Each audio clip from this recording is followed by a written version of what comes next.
Pomidorlarni sifatini yaxshilash maqsadida bizlar ortiqcha pomidorlarni uzib tashladik.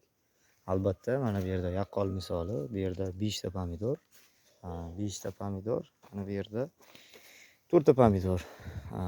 Bu 4 ta qayergayu, u 5 ta kichkina qayerda. Shuning uchun bu 8 ta, 9 ta gulladi. Biz 4 tasini qoldirib, qolganini yulib tashladik.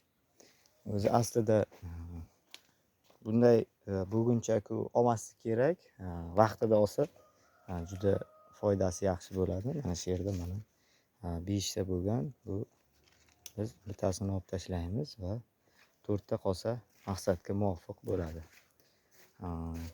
Boshidan mana 4 tadan qoldirganmiz va iloji boricha gul vaqtida yulinsa mana juda maqsadga muvofiq bo'ladi.